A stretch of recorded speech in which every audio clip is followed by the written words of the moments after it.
Hello friends, நம்ம இன்றைக்கி இதை பற்றி பார்க்கணும். மல்லி வர போகிற எபிசோடில் என்ன இன்ட்ரெஸ்டிங்கான சுவாரஸ்யமான விஷயம் நடக்க போகிறாங்க பார்க்க போகிறோம். வாங்க வீடியோக்குள்ளே போயிடலாம். நம்மளுடைய மல்லி மேலே கோவப்பட்டு இந்த விஜய் பார்த்தீங்கன்னா சரம் மாதிரியே கேள்வியை எழுப்புறாங்க.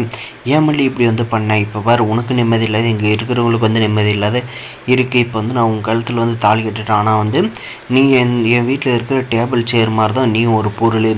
அந்த மாதிரி தான் உன்னை இந்த வீட்டில் பார்க்குவோங்க அப்படின்ற மாதிரிலாம் சொல்கிறாங்க. நம்மளுடைய மல்லி இதெல்லாம் கேட்டு ரொம்பவுமே வேதனைப்பட்டு, ஏன் விஜய் இப்படியெல்லாம் பேசுகிறீங்க?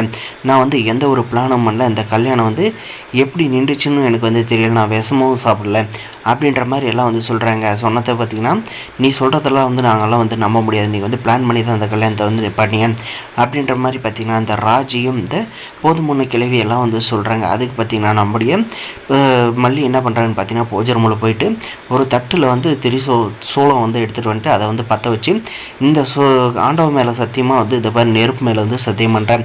இந்த நெருப்பு கண்டிப்பாக நான் இந்த கல்யாணத்தை நீ நீங்கள் என் கழுத்தில் தாலி கட்ட நான் காரணமாக இருந்ததுனால நான் கண்டிப்பாக இந்த நெருப்பு மாதிரி எரிஞ்சே போயிடுவேன்.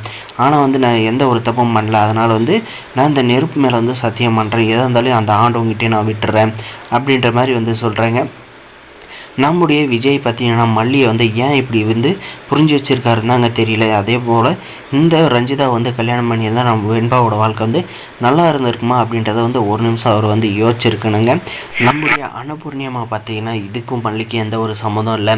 நாங்கள் தான் பிளான் பண்ணி இந்த கல்யாணத்தை நிப்பாட்டி வெண்பாவோட வாழ்க்கை உங்களுடைய வாழ்க்கை நல்லா இருக்கணும், இந்த மாதிரி பண்ணோம் அப்படின்றத உண்மையை சொல்லுவாங்களா? இல்லை விஜய், நீ மல்லியை எவ்வளோ நேசிச்சுன்னு எனக்கு நல்லா தெரியும். ஆனால் இப்போ உன் குடும்பத்தோட கட்டாயத்தினால் நீ மல்லி மேலே கோவப்பட்டுகிட்டே இருக்க.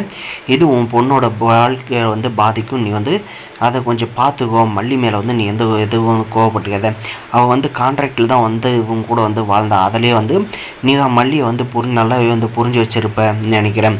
ஆனால் நீ இப்போ இப்படி கோவப்படுறதுனால ஒரு பிரயோஜனம் இல்லை.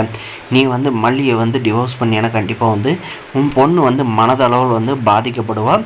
அந்த ரஞ்சிதா கல்யாணம் பண்ணிட்டேன்னா நீ மட்டும்தான் சந்தோஷமாக இருப்ப தவிர உன் பொண்ணு சந்தோஷமாக இருக்க மாட்டா அப்படின்ற மாதிரி எல்லாம் நம்முடைய அன்னபூர்ணியம்மா எடுத்து சொல்கிறாங்க. இதெல்லாம் கேட்டுக்கிட்டு நம்ம விஜய் ஏன் நம்ம மல்லி மேலே ஒரு நல்ல அபிப்பிராயத்தை வளர்த்துக்கிட்டா நல்லா இருக்குங்க. அப்படி இல்லையா, அந்த போதுமான அம்மா இந்த ராஜி சொல்கிற மாதிரி இந்த ரஞ்சிதாவை கல்யாணம் பண்ணிக்கிறதுக்காக டிவோர்ஸ் பேப்பரில் கையெழுத்து மட்டும் போட்டுட்டாருன்னா வெண்பாவோட வாழ்க்கை அவ்வளோதாங்க நினச்சிக்க வேண்டியது தான். கூடிய சீக்கிரம் நம்மளுடைய மல்லி மேலே எந்த ஒரு தப்பும் இல்லைன்றதை விஜய் புரிஞ்சுக்கிட்டு நம்ம மல்லியோட சேர்ந்து வாழ ஆரம்பிக்கணும்னு நினைக்கிறேன். இந்த வீடியோக்கு லைக் பண்ணுங்கள். வெண்பாக்காவது நம்முடைய விஜய் கண்டிப்பாக மல்லியை ஏற்றுக்கிட்டு தான் நாங்கள். மறக்காத நம்ம சேனலை சப்ஸ்கிரைப் பண்ணுங்கள். இந்த வீடியோ லைக் மறக்காத